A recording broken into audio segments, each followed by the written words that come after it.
نحمده ونستعينه ونستغفره ونؤمن به ونتوكل عليه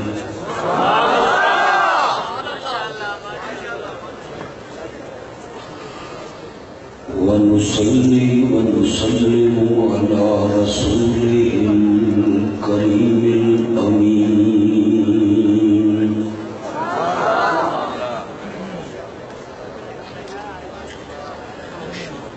وعلى آله وأصحابه أجمعين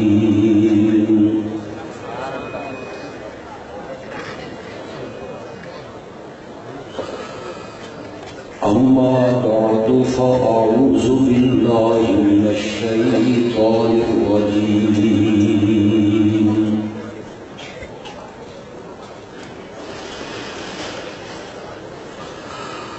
بسم الله الرحمن الرحيم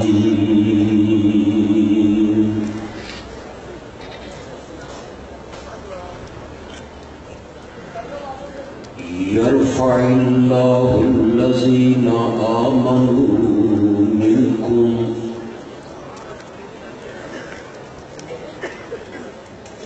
والذين أوتوا العلم درجات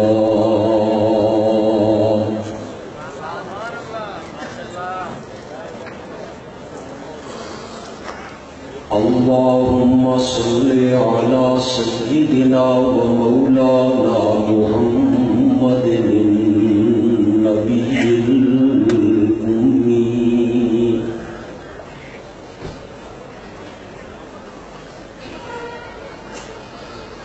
وعلى آله وأصحابه وأزواجه وأهل بيته وعترته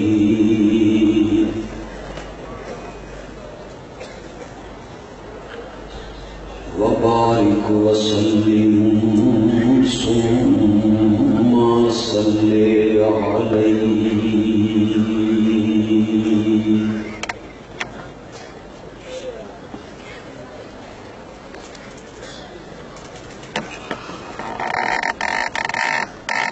یہ وقت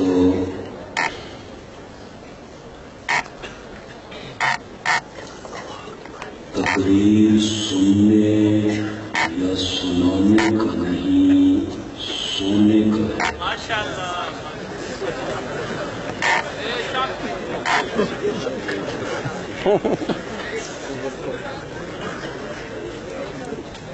مجھے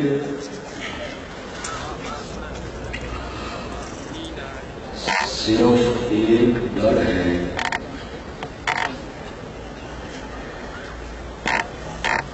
کہ جب میں تقریر ختم کر لوں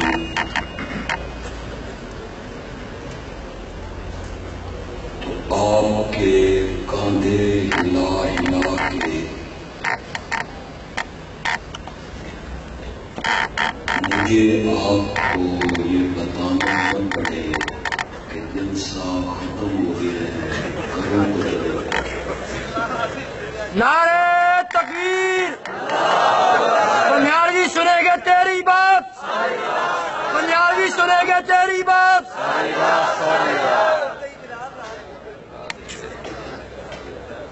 میرے ساتھ بالکل وہی معاملہ ہوا ہے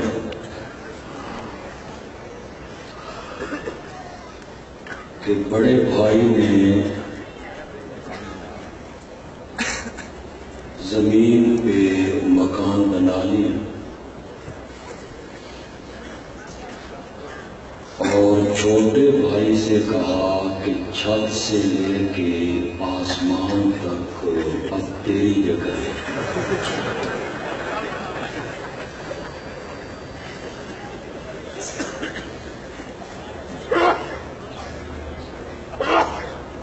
قاری صاحب نے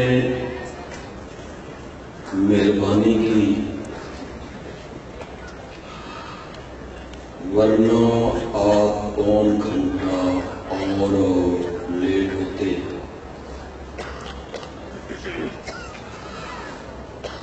اتنے خطیبوں کو، مقررین کو، واعظین کو آپ نے سنا،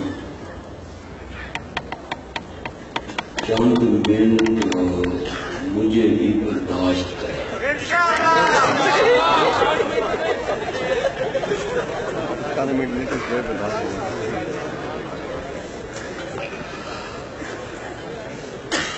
مجھے یہ حکم دیا گیا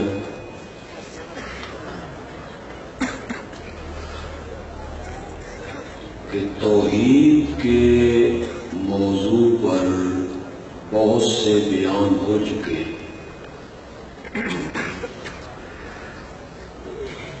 میں اصحاب رسول کی عظمت بیان کروں۔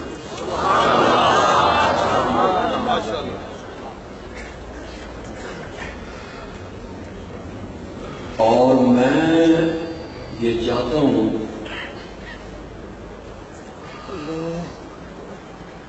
کہ یہ اسلامی مہینہ جمادی الاخری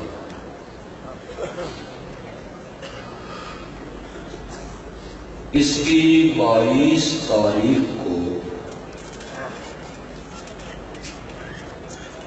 خلیفہ اول بلا فاصل سیدنا صدیق اکبر رضی اللہ تعالی عنہ کا انتقال ہوا۔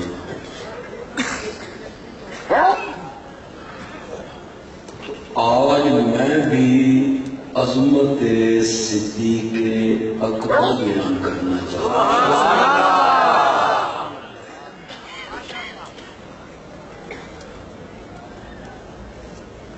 اشاعت التوحید سے تعلق ہے اور اس تعلق پہ فخر ہے۔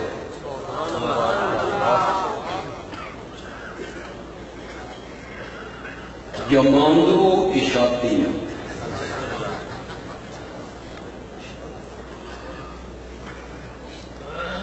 ہماری جماعت کے خطبہ،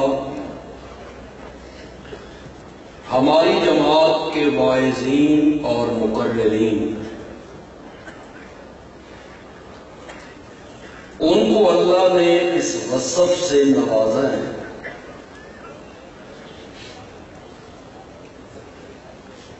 کہ جلسے کا، اجتماع کا موضوع کوئی سا ہو،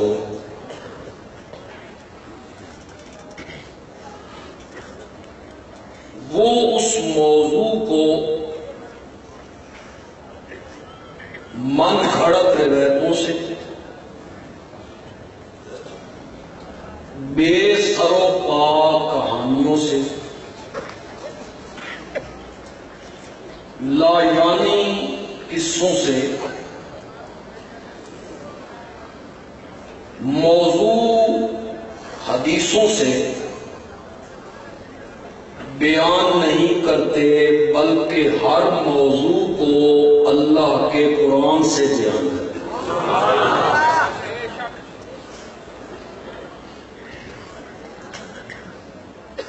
ہمارا تفسیر کا علم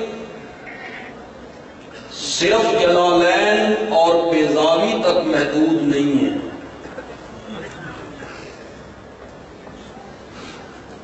ہم نے قرآن کا ترجمہ اور قرآن کی تفسیر سبقاً پڑھی ہے۔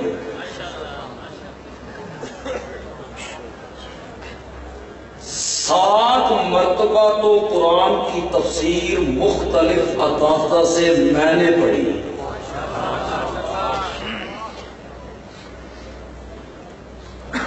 پھر ہم نے وہ تفسیر پڑھائی بھی ہے۔ تو میں حضرت سیدنا صدیق اکبر کی عظمت کو بیان کرنے کے لیے سہارا قرآن کا لینا چاہتا ہوں۔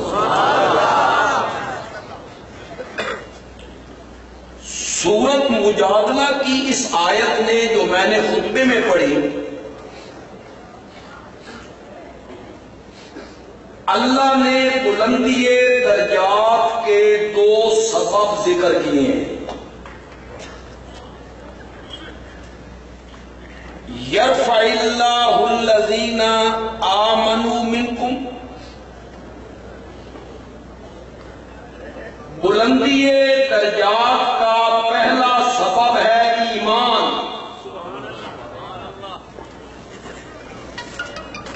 اور بلندی درجات کا دوسرا سبب ہے علم۔ میری عادت نہیں کہ میں لوگوں سے کہوں میں سبحان اللہ آکھو، لیکن میں اسٹیشن تو جلے نکل گیا تو پھر تسی خود بخود آکھو گے انشاءاللہ۔ بلندی درجات کے قرآن نے کتنے سبب ذکر کیے؟ ایک ایمان اور دوسرا سبب ہے علم۔ میں نے جب اصحاب رسول کی جماعت کو دیکھا تو ایمان کے قبول کرنے میں پوری اصحاب رسول کی جماعت میں مجھے صدیق اکبر جیسا کوئی نظر نہیں آیا۔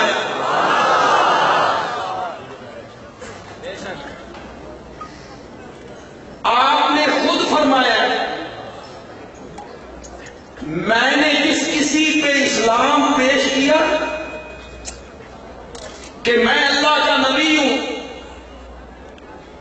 اور میری دعوت ہے لا الہ الا اللہ، میں نے جس کسی کے سامنے ایمان کی دعوت رکھی وہ ہچکچایا، پیچھے ہٹا، سوچوں گا، مہلت مانگی، مشورہ کروں گا، بابا سے پوچھوں گا، کدی کدی اشارے بھی سمجھ جائے گا، بابا سے پوچھوں گا، پھر پڑھوں گا۔ میں نے جس کسی پہ اسلام پیش کیا ہچکچایا، پیچھے ہٹا، مہلت مانگی، مشورہ کروں گا، بابا سے پوچھوں گا، کوئی معجزہ دکھا، نشانی دکھا، بتا میری مٹھی میں کیا ہے۔ میرے آقا نے فرمایا اس دھرتی پر صرف ایک آدمی ہے، اس نے نہ مہلت مانگی، نہ وقت مانگا، نہ ہچکچایا، نہ معجزہ طلب کیا۔ میں نے کہا میں اللہ کا نبی ہوں، اس نے کہا جو تم اللہ کا نبی ہے نا تو ابو بکر تیرا پہلا امتی ہے۔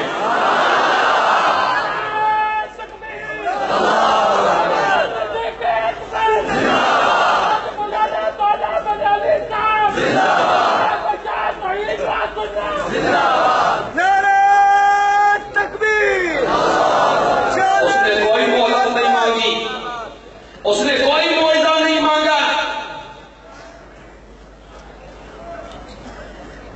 میں جانتا ہوں میرے علم میں کہ امت کے مابین اختلاف رائے ہے۔ کچھ علماء کہتے ہیں سب سے پہلے کلمہ حضرت خدیجہ نے پڑھا، کچھ علماء کا خیال ہے سب سے پہلے آپ کے غلام زید ابن حارثہ نے پڑھا، کچھ کا خیال ہے سب سے پہلے حضرت علی ابن ابی طالب نے پڑھا، کچھ کا خیال ہے حضرت سیدنا صدیق اکبر نے پڑھا۔ اس اختلاف رائے کو میں جانتا ہوں، لیکن امام اعظم امام ابو حنیفہ رحمت اللہ علیہ نے اس میں تطبیق دے دی۔ انہوں نے اس مسئلے کو حل کیا، کہا اس میں لڑنے کی کیا ضرورت ہے، اس میں جھگڑنے کی کیا ضرورت ہے، میں اسے حل کر دیتا ہوں۔ امام صاحب نے کہا بچوں میں سب سے پہلے علی،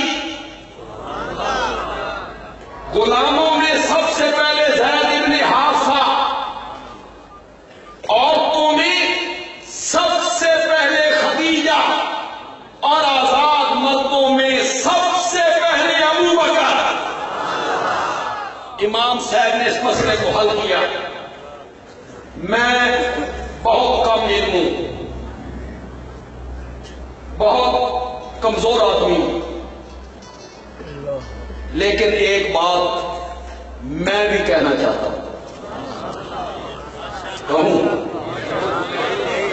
میں کہتا ہوں، آپ توجہ کریں گے میری بات، میں کہتا ہوں یہ مسئلہ نہیں ہے کہ ایک دن پہلے کلمہ کس نے پڑھا، ایک دن بعد میں کلمہ کس نے پڑھا، 2 گھنٹے پہلے کلمہ کس نے پڑھا، 2 گھنٹے بعد میں کلمہ کس نے پڑھا، یہ مسئلہ نہیں ہے۔ مسئلہ یہ ہے کس کے کلمہ پڑھنے سے نبوت کی پیٹھ مضبوط ہوئی تھی، یہ مسئلہ۔ 6 سال کے بچے کے کلمہ پڑھنے سے، 6 سال کا بچہ تو مشورہ نہیں دے سکتا، دشمن کو نہیں ہٹا سکتا، اور وہ گھر کی 4 دیواری کے اندر ہے، اور غلام، عرب میں غلام کی کیا حیثیت ہے، اور یہ 38 سال کا جوان ہے، شادی شدہ ہے، برادری والا ہے، کپڑے کا تاجر ہے، اس کے کلمہ پڑھنے سے نبوت کی پیٹھ مضبوط ہے۔ آپ یہ جانتے ہیں یہاں جو طالب علم بیٹھے ہیں، سٹیج پہ بہت سارے علماء ہیں، کئی تو چلے گئے، آئے، حاضری لگوائی، تشریف لائے، چلے گئے۔ خدا گواہ ہے، ایسے ایسے علماء آج آپ کے شہر میں آئے ہیں کہ ایک ایک عالم 1,000 آدمی کے برابر تھا۔ بڑے بڑے شیوخ الحدیث آج آپ کے پاس پہنچے، میں انہیں دیکھ کے حیران ہو گیا، بڑے بڑے علماء ہیں۔ ہم ابتدائی اسباق میں طلبہ کو پڑھاتے ہیں، ایک فعل لازم ہوتا ہے، ایک فعل متعدی ہوتا ہے، ایک فعل لازم ہے، ایک فعل متعدی ہے۔ میں کہتا ہوں سارے صحابہ کا ایمان لازم تھا، ابو بکر کا ایمان متعدی تھا، اس نے ایمان کو اپنے تک نہیں رکھا۔ یہ کلمہ پڑھ کے باہر نکلا، حضرت عثمان نار رلا کے لے آیا، یہ پھر گئے حضرت طلحہ کو لے آئے، پھر گئے حضرت زبیر کو لے آئے، پھر گئے عبد الرحمن بن عوف کو لے آئے۔ وہ 10 صحابہ جن کو میرے نبی نے نام لے کے جنت کی بشارت دی ہے، ان میں 6 صحابہ صدیق اکبر کی تحریک سے مسلمان ہوئے۔ ایک سبب پر میں نے بڑے اختصار کے ساتھ روشنی ڈالی۔ بلندی درجات کے کتنے سبب ہیں؟ قرآن نے کتنے سبب بیان کیے؟ پہلا سبب کیا ہے؟ حضرت ابو بکر جیسا ایمان کسی کا نہیں، کسی کا نہیں۔ دوسرا سبب ہے علم۔ میرے آقا کی وفات سے 5 دن پہلے کی بات ہے، یہ جمعرات کا دن ہے، جمعرات کا انتقال آپ کا کس دن ہوا؟ سوموار۔ 5 دن میں 5 دن پہلے زور کی نماز میرے آقا نے پڑھا، سر پہ پٹی بندھی، اوپر چادر لپیٹی، بخار ہے، نکات ہے، اور نماز پڑھانے کے بعد آپ نے خطبہ دیا۔ حدیث کی کتابوں میں اس خطبے کو نقل کیا گیا ہے۔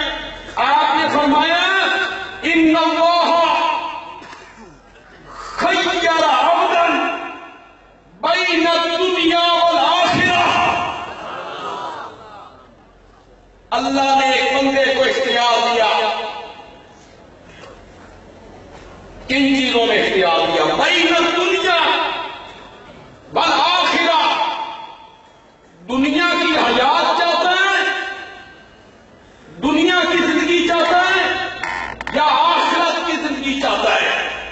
فاختار الآخرہ، اس بندے نے دنیا کو پسند نہیں کیا، کس کو پسند کیا؟ غور سے بولو یا اللہ، دنیا کی حیات کو پسند نہیں کیا، آخرت کی حیات کو پسند کیا۔ اشاعت التوحید کے لوگوں تمہیں مبارک ہو، تم نے بھی نبی پاک کی وہی حیات مانی ہے جس کو میرے نبی نے خود پسند کیا۔ میرے نبی نے دنیا کی حیات کو پسند نہیں کیا، آخرت کی حیات کو پسند کیا۔ پھر حیاتی کہلانے کا اختیار کس کو ہے؟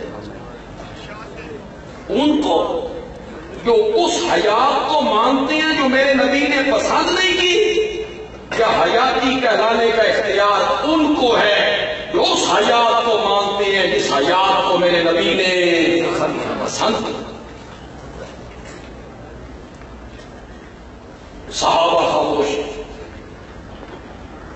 مجمع میں سسکیوں کی آوازیں آئیں، ایک آدمی رونے لگا، لوگوں نے دیکھا یہ حضرت صدیق اکبر ہے، صحابہ کہتے ہیں اس میں رونے کی کون سی بات ہے، ایک بندے کا ذکر ہو رہا ہے آپ کا۔ حضرت صدیق اکبر نے فرمایا تمہیں کون بتائے اس عبث سے مراد خود نبی پاک۔ یہاں صحابہ کیا کہتی ہیں، ذرا اس لفظوں کو سن، صحابہ کہتی ہیں ہم نے ابو بکر کے رونے پہ تعجب کیا، لیکن جب انہوں نے بتایا کہ عبث سے مراد خود نبی پاک ہیں تو ہم یہ ماننے پہ مجبور ہوئے، کان ابو بکر عالمنا، ابو بکر ہم میں سب سے بڑے عالم تھے۔ بلندی درجات کا دوسرا سبب کیا ہے؟ صحابہ خود کہہ رہے ہیں کہ ہم میں سب سے زیادہ علم والے کون تھے؟ یہ میں نے کس دن کی بات کی؟ آپ کے انتقال سے کتنے دن پہلے؟ پھر آپ نے عصر کی نماز، پھر آپ نے مغرب کی نماز، عشاء کی نماز کا وقت ہوا، آپ تشریف نہیں لائے۔ بلال اس کھڑکی کے قریب گیا جس کھڑکی کے آگے پردہ لٹکا ہوا ہے، مسجد نبوی میں کھلتی ہے، یہ ام المومنین کا حجرہ ہے۔ بلال نے کھڑکی کے قریب جا کے کہا السلام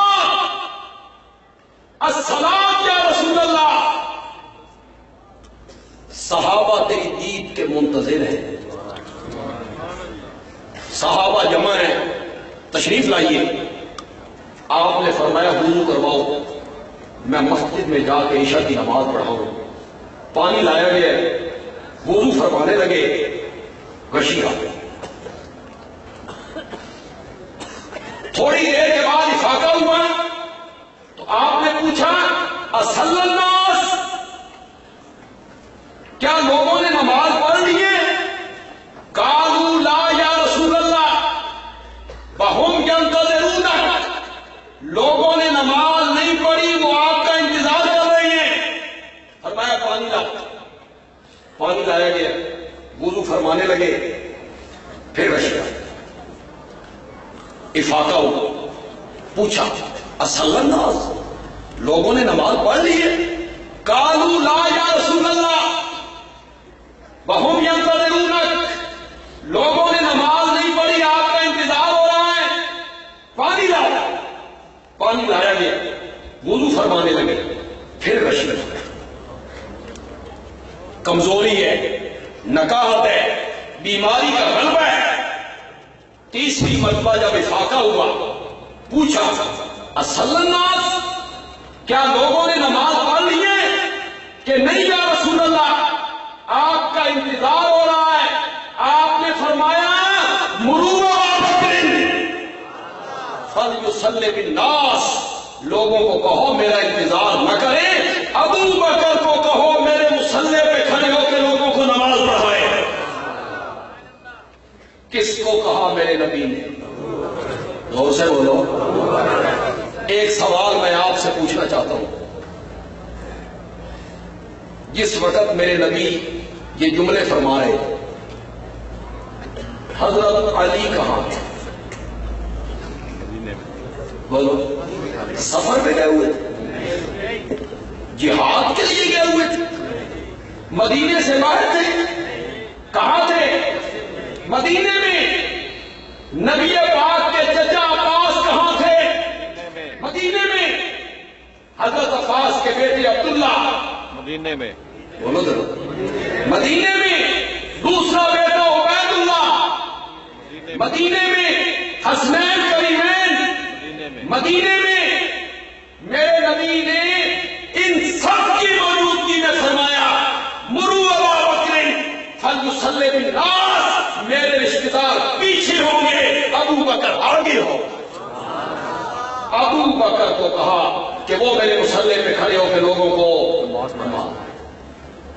ہم اہل سنت کہتے ہیں کہ بہتر یہ ہے امام وہ ہونا چاہیے جو سب نمازیوں میں سے بڑا ہو۔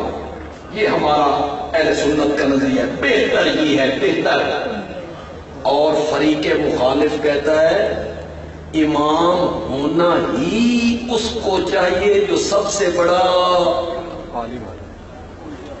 تیرا تو نظریہ یہ ہے کہ مصلی پہ وہ آئے گا جو سب سے بڑا عالم ہوگا، تو میرے نبی نے اپنی زندگی میں نماز کے لیے مصلی پر کس کو کھڑا کیا تھا؟ ان سے بولو۔ ابو بکر صدیق۔ یہ جمعرات کا دن ہے، عشاء کی نماز ہے، ایک نماز۔ جمعے کی 5 نمازیں کتنی ہوگی؟ 6۔ ہفتے کی 5، 11۔ اتوار کی 5، سوموار کی صبح 17 نمازیں۔ میرے آقا کی زندگی میں حضرت سیدنا صدیق اکبر رضی اللہ تعالی عنہ نے میرے نبی کے مصلی پر مسجد نبوی میں امامت انہوں نے کی۔ ایک روایت کو دیکھوں حیران ہو جاتا۔ ایک دن حضرت بلال نے دیکھا کہ حضرت ابو بکر نہیں ہے، انہوں نے حضرت عمر کو آگے، وہ حجرے میں آپ ہیں، کھڑکی اس پہ ایک پردہ ڈلا ہوا ہے۔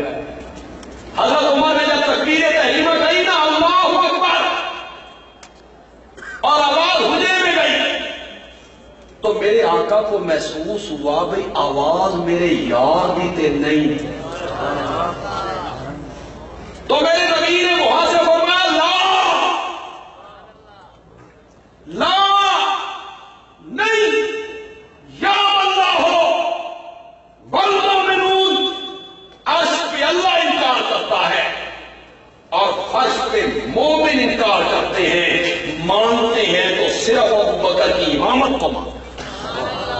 ابو بکر کو کہو میرے مصلی پہ کھڑے ہو کے نماز۔ ایک دن حضرت ابو بکر نماز پڑھا ہے، آپ کی طبیعت سبر، آپ نے فرمایا نماز ہو رہی ہے، میں بھی مسجد میں جا کے نماز پڑھنا چاہتا ہوں۔ 2 آدمیوں کے سہارے میرے نبی اس کھڑکی سے مسجد میں داخل۔ آپ میں سے جو لوگ حج پہ عمرے پہ گئے اور مسجد نبوی گئے تو آپ نے دیکھا ہوگا کہ وہ جو پرانا محراب ہے وہ بالکل روضہ رسول کے ساتھ، یہ روضہ رسول حضرت عائشہ کا حجرہ ہے، سیدھی اس کھڑکی سے راستہ محراب کی طرف آپ 2 آدمیوں کے سہارے اس کھڑکی میں سے مسجد کے اندر داخل ہوئے۔ ابو بکر کو پتا چلا کہ نبی آ گئے،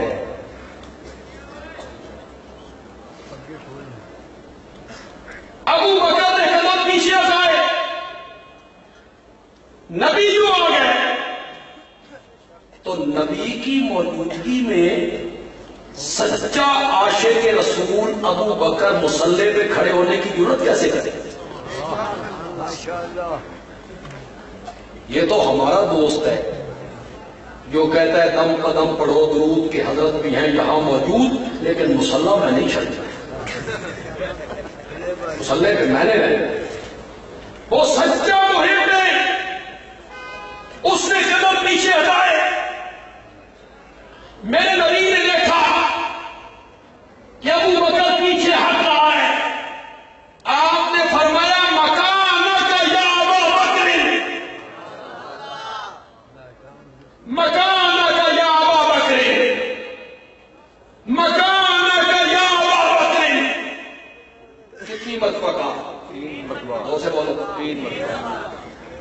اس کا میں ترجمہ کرنے لگا اور اپنے رنگ میں کرنے لگا.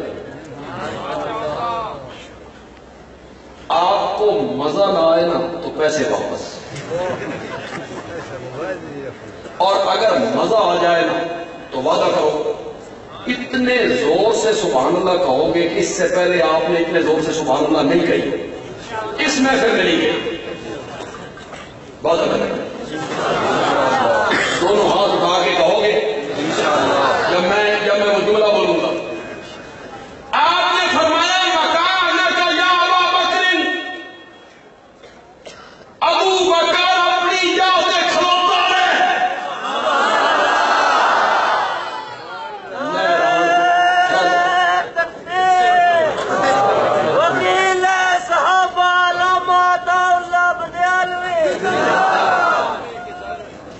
تسی نہر آن تو پہلے کپڑے لا چکے ایڈی جلدی نہ کرو، آج میرا جملہ پورا نہیں ہوا ہے. یہ کون سا جملہ؟ جملہ تو آگے آ رہا ہے. آپ کی سبحان اللہ ساری پچھلی سبحان اللہ کا ریکارڈ توڑ دے اس محفل میں جو آپ نے مکانک یا ابا بکر، ابو بکر اپنی جا سے کھلوتا رہے، اپنی جا سے کھلوتا رہے، اپنی جا سے کھلوتا رہے. اج میں نماز پڑھان نہیں آیا، اے ویکھن آیا تیری امامت دا منکر کون ہے. مصطفیٰ کا ہم سفر ابو بکر، ابو بکر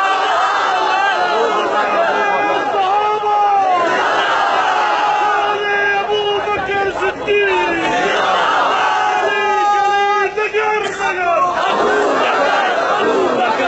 جس نے اپنے گھر 17 نمازیں میرے نبی کی زندگی میں میرے نبی کے مصلی پر کس نے پڑھائی تھی؟ ابو بکر صدیق. سارے صحابہ میں ان 2 سببوں کے ذریعے ابو بکر سب سے کیا ہے؟ سب سے اعلیٰ ہے، سب سے افضل ہے، سب سے برتر ہے. یہی منشا ہے میرے رب کا،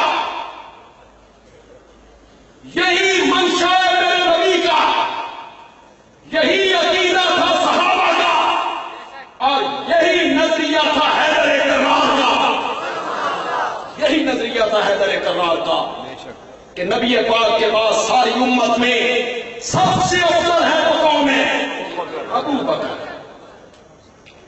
کیا انصاف کی کتابوں میں یہ نہیں لکھا ہوا؟ کیا انصاف کی کتابوں میں یہ نہیں لکھا ہوا کہ حضرت حسن اور حضرت حسین رضی اللہ تعالیٰ عنہما کے بعد حضرت علی کے گھر میں بیٹا پیدا ہوا تھا اور لوگوں نے مبارک دی تھی حیدر کرار مبارک ہو، اللہ نے بیٹا دیا ہے، نام کیا رکھا ہے؟ تو حضرت علی نے کہا تھا اس کا نام اپنے نبی کے نام پہ محمد رکھا ہے، محمد. اور جس کو لوگ محمد ابن حنفیہ کہتے ہیں، اس کو محمد ابن علی نہیں کہتے تاکہ لوگوں کو پتہ نہ لگے میری بھی حضرت علی کا پتر ہے. کیوں پتہ نہ لگے؟ ایک گل ذرا ہوتی اس کو چھوڑ خلیفہ مان لے سچی پتہ نہ چلے کہ یہ حضرت علی کا بیٹا ہے. اس کا نام اپنے نبی کے نام پہ محمد رکھا ہے، پھر بیٹا ہوا. لوگ مبارکباد دینے کے لیے آئے، امیر المومنین اللہ نے بیٹا دیا ہے، نام کیا رکھا ہے؟ حضرت علی نے کہا محمد کے بعد رکھا جا سکتا ہے تو ابو بکر ہی رکھا جا سکتا ہے. دوسرے بیٹے کا نام حضرت علی نے کیا رکھا؟ ابو بکر. حضرت علی کے 18 بیٹے تھے. کتنے؟ 18. بیٹے کا نام ابو بکر. کوئی کرے انکار؟ تاریخ و انصاف کی کتابیں اٹھاؤ.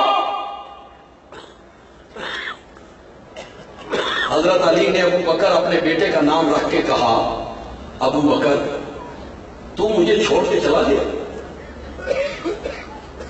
بے وفائی کر گئے. میں نے اپنے بیٹے کا نام تیرے نام پہ رکھا ہے, بلاؤں گا اسے, یاد کروں گا تجھے. بچوں کے نام پیاروں کے نام پہ رکھتے ہو کہ دشمنوں کے نام پہ رکھتے ہو؟ پیاروں کے نام پہ. یہ کہنا کہ حضرت علی نے ابو بکر نام اس لیے رکھا تھا بھائی نہ لے کے گالا کٹائیں. واہ, حضرت علی کی یہ تصویر تم نے پیش کی. اگر نام لے کے گالی نکالنے کے لیے نام برے رکھے جا سکتے ہیں, تسی اپنے پتر کا نام فرعون رکھو, نمرود رکھو, تے پہ گانا کٹو. دوسرا بیٹا پیدا ہوا, تیسرا, لوگوں نے کہا کیا نام رکھا؟ حضرت علی نے کہا عمر. عمر. حضرت حسن کی شادی ہوئی, اللہ نے بیٹا دیا. بابا اللہ نے بیٹا دیا, نام آپ رکھیں گے. فرمایا اس کا نام بھی ابو بکر. حضرت حسین کی شادی ہوئی, بیٹا ہوا, بابا نام رکھے. فرمایا اس کا نام بھی ابو بکر. دوسرے کا عمر. جو 72 آدمی کربلا میں حضرت حسین کے ساتھ گئے تھے, تم میں جرت ہے تو ان کے نام بتاؤ. بتاؤ نام ان کے. ان میں حضرت حسین کا بھائی ابو بکر ہے, ان میں حضرت حسن کا بیٹا ابو بکر ہے. بس میں آپ کا زیادہ وقت نہیں لینا چاہتا, آخری بات کہنا چاہتا ہوں, لیکن یہ پہلی بات سے بھی زیادہ خوبصورت بات ہوگی. وعدہ کرو سبحان اللہ کہو, وعدہ کرو. جن کو لفظ غلط نکل گیا, آپ سب کو صحابہ سے محبت ہے, ہر ایک کو صحابہ سے محبت ہے. بولو گے کہوں جملے.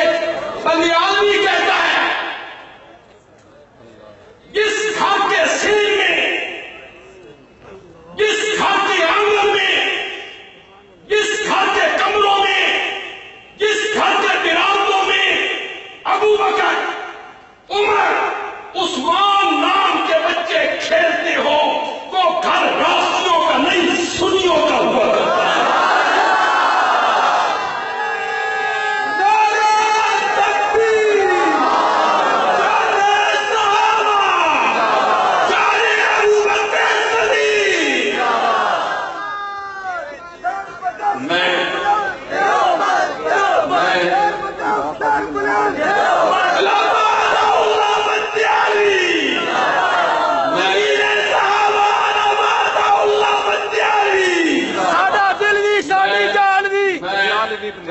میں